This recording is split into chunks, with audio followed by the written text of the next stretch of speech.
विमोनिक यानी money IQ में खुशामदीद, जहां हम आपका मनी आईक्यू बेहतर बनाने के लिए काम करते हैं।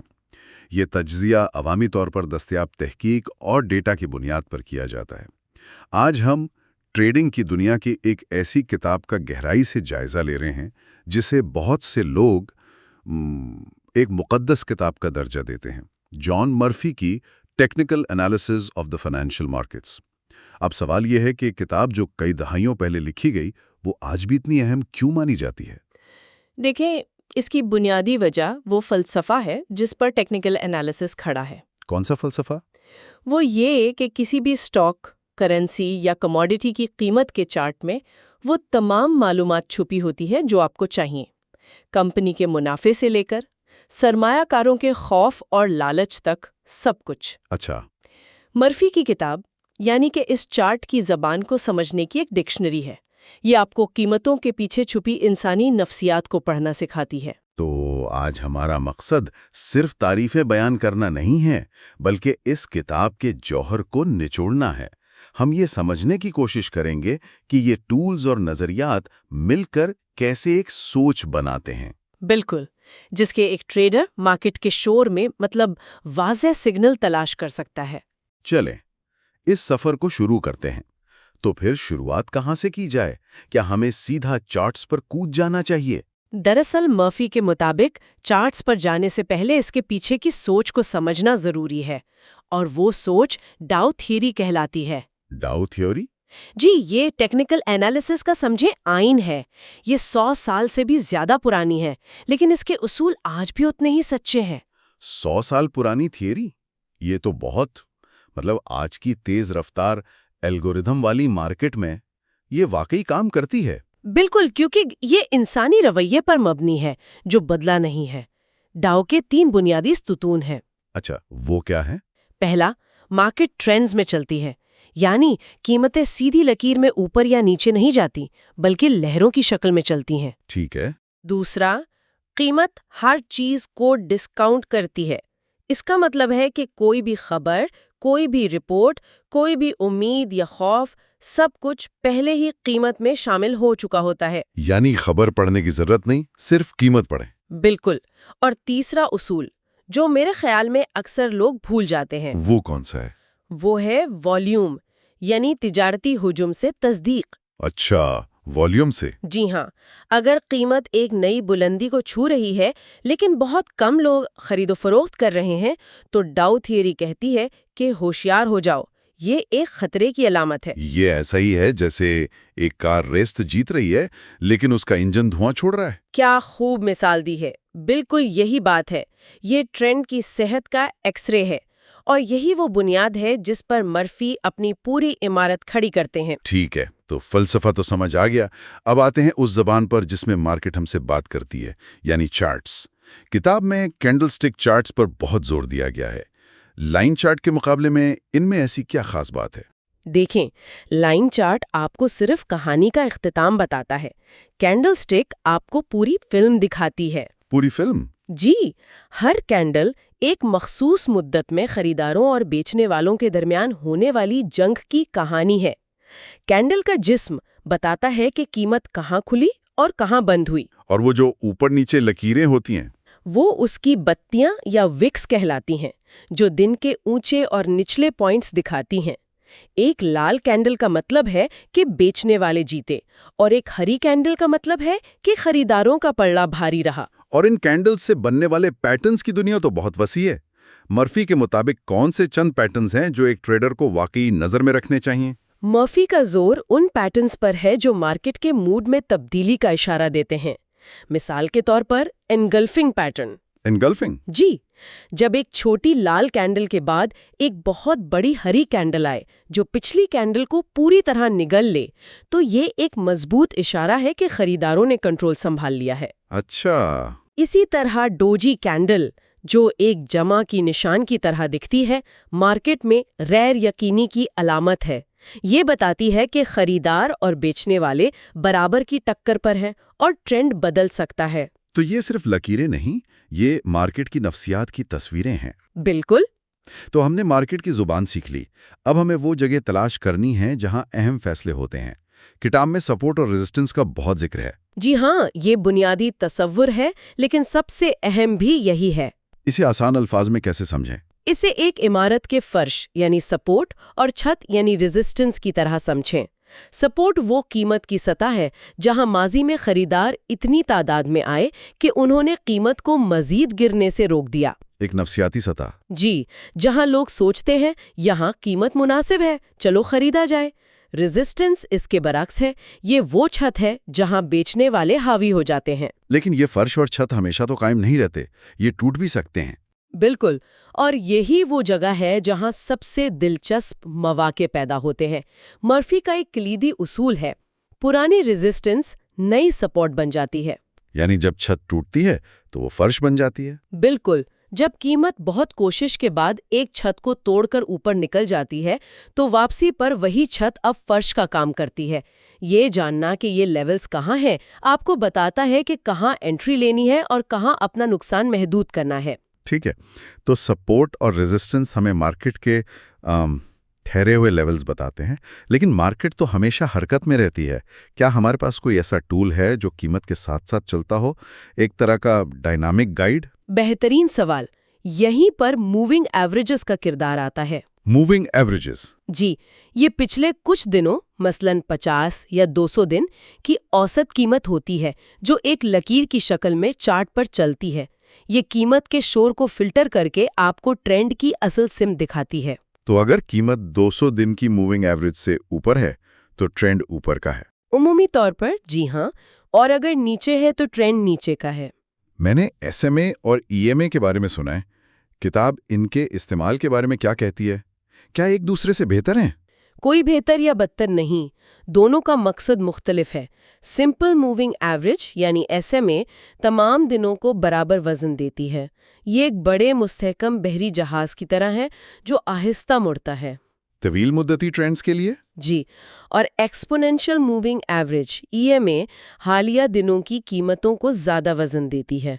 ये एक छोटी स्पीड बोट की तरह है जो तेज़ी से मुड़ती है। तो ये कलील मुद्दती ट्रेडर्स के लिए मुफीद हो सकती है? बिल्कुल।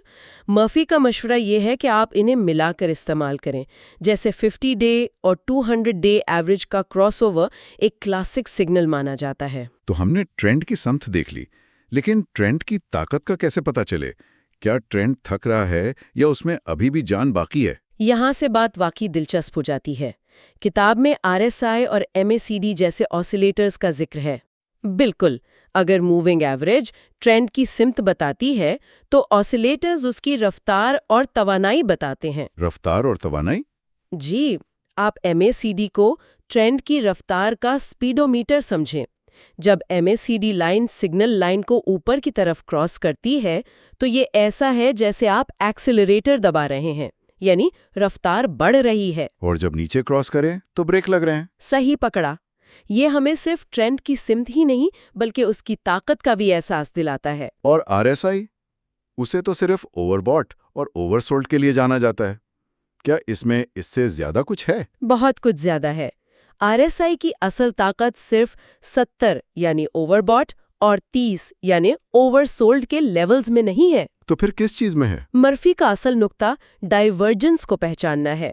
ये एक बहुत अहम तस्वुर है। डाइवर्जेंस? जी, फर्ज करें कीमत एक नया हाई बनाती है, लेकिन RSI इंडिकेटर पिछले हाई से नीचे रह जाता है।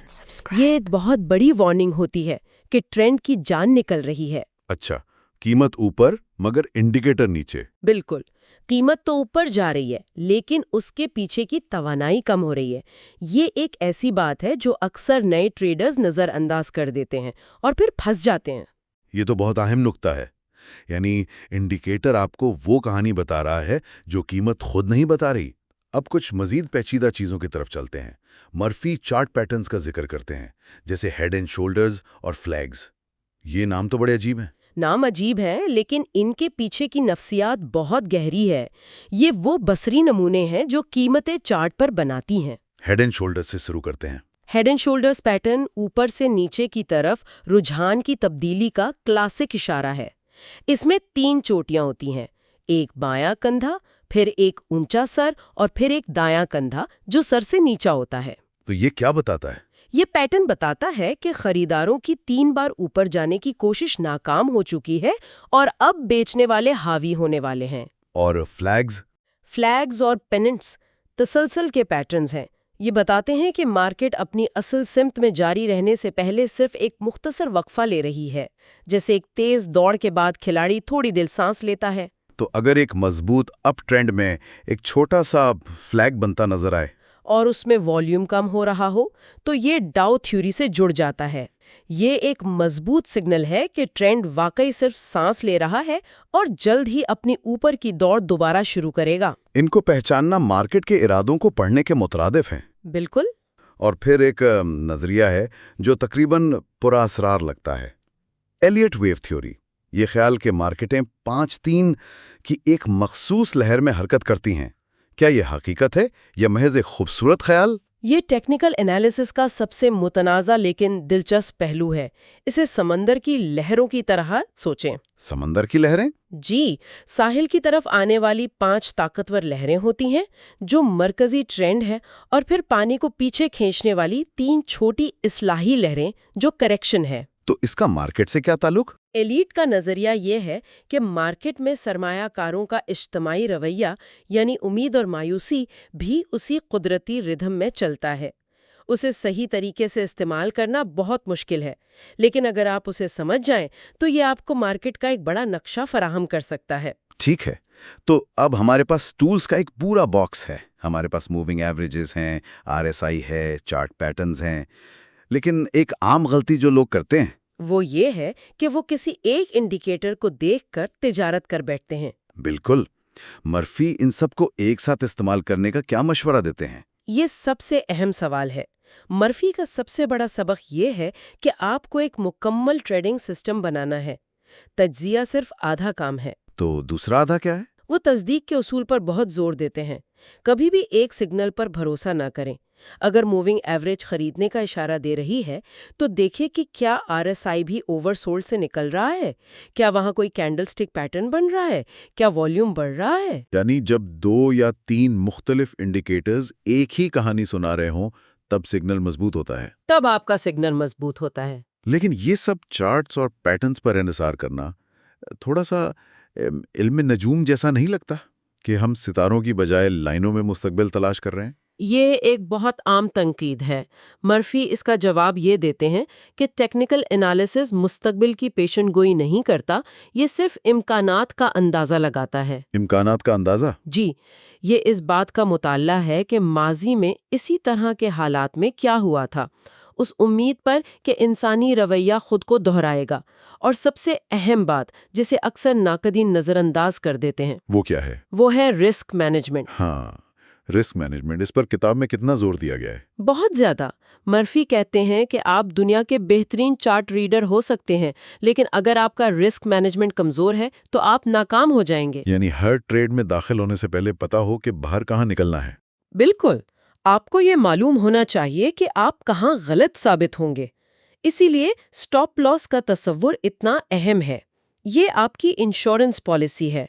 آپ فیصلہ کرتے ہیں کہ میں اس ٹریڈ پر اپنے سرمایہ کا صرف 1 یا 2% داؤ پر لگاؤں گا۔ اس سے آپ ایک بری ٹریڈ سے تباہ ہونے سے بچ جاتے ہیں اور مارکیٹ میں لمبے عرصے تک ٹکے رہتے ہیں۔ تجزیہ آپ کو بتاتا ہے کب داخل ہونا ہے، رسک مینجمنٹ آپ کو بتاتا ہے کب باہر نکلنا ہے۔ تو یہ کتاب اصل میں کس کے لیے ہے؟ کیا ایک بالکل نیا شخص اسے اٹھا کر ٹریڈر بن سکتا ہے؟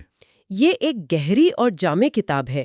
ایک نیا سیکھنے والا اسے پڑھ سکتا ہے، لیکن اسے ایک ناول کی طرح نہیں بلکہ ایک نصابی کتاب کی طرح آہستہ آہستہ پڑھنا چاہیے۔ یعنی یہ ایک ریفرنس گائیڈ کی طرح ہے؟ جی، یہ ایک ایسی کتاب ہے جسے آپ ایک بار پڑھ کر رکھ نہیں دیتے بلکہ بار بار اس کی طرف رجوع کرتے ہیں۔ ایک درمیانے یا پیشہ ور تاجر کے لیے تو یہ میز پر رکھنے والی چیز ہے۔ اس کی کوئی خامی؟ اس کی خامی شاید یہ ہے کہ یہ تکنیکی پہلوؤں پر بہت زیادہ توجہ مرکوز کرتی ہے اور تاجر کی اپنی نفسیات، خوف، لالچ اور صبر پر نسبتاً کم بات کرتی ہے۔ اور یہ اصول صرف سٹاکس کے لیے ہے، ٹھیک ہے؟ یا نہیں، اور یہی اس کی خوبصورتی ہے۔ یہ اصول کسی بھی ایسی مارکیٹ پر لاگو ہوتے ہیں جو طلب اور رسد سے چلتی ہو، چاہے وہ سٹاکس ہوں، فوریکس ہوں، سونا ہو یا یہاں تک کہ کرپٹو کرنسیز۔ کیونکہ انسانی رویہ ہر جگہ ایک جیسا ہوتا ہے۔ بالکل، چارٹ دراصل اثاثے کا نہیں بلکہ اس اثاثے میں تجارت کرنے والے انسانوں کے رویے کا ہوتا ہے، اور انسانی رویے کے بنیادی نمونے خوف اور لالچ ہر جگہ ایک جیسے ہیں۔ تو اگر ہمیں اس پوری بحث کا خلاصہ کرنا ہو تو جان مرفی کی یہ کتاب کیا ہے؟ یہ کتاب بنیادی طور پر قیمت کی حرکت کی بنیاد پر مالیاتی منڈیوں کے سمندر میں سفر کرنے کے لیے ایک تفصیلی نقشہ اور اوزاروں کا ایک مکمل سیٹ ہے۔ یہ کوئی جلدی امیر بننے کی اسکیم نہیں ہے۔ بالکل نہیں، بلکہ مارکیٹ کے رویے کو منظم طریقے سے سمجھنے اور اس کے امکانات سے فائدہ اٹھانے کا ایک فریم ورک ہے۔ اور اس کا سب سے بڑا سبق کیا ہے جو ایک ٹریڈر کو ہمیشہ یاد رکھنا چاہیے؟ کلیدی نقطہ یہ ہے کہ ٹیکنیکل انالیسس ایک مہارت ہے جو چند بنیادی ستونوں پر کھڑی ہے: ٹرینڈز کی پیروی کرنا، مختلف ٹولز سے سگنلز کی تصدیق کرنا، اور سب سے بڑھ کر اپنے سرمایے کی حفاظت کے لیے سخت رسک مینجمنٹ پر عمل کرنا۔ یہ کتاب اس مہارت کو بنانے کے لیے ایک ٹھوس بنیاد فراہم کرتی ہے؟ جی، ایک آخری سوچ جو میں شامل کرنا چاہوں گی۔ جی ضرور۔ مرفی کا سارا کام اس خیال پر مبنی ہے کہ مارکیٹوں میں انسانی رویہ بار بار دہرائے جانے والے نمونے بناتا ہے، لیکن آج کے دور میں جہاں الگوریدمز اور مصنوعی ذہانت یعنی AI ٹریڈنگ کا ایک بہت بڑا حصہ بن چکے ہیں، یہ سوچنا پڑتا ہے کیا یہ تاریخی انسانوں کے بنائے ہوئے پیٹرنز مستقبل میں بھی اتنے ہی کارآمد ثابت ہوں گے، یا مشینیں ایسے بالکل نئے پیٹرنز بنائیں گی جنہیں سمجھنے کے لیے ہمیں نئے ٹولز کی ضرورت پڑے گی؟ یہ ایک بہت دلچسپ سوال ہے۔ جی، اور اس کا جواب آنے والا وقت ہی دے گا۔ مستقبل کی اپڈیٹس کے لیے بیل آئیکن کو دبائیں اور ہمارے چینل کو لائک اور سبسکرائب کریں۔ Like and subscribe.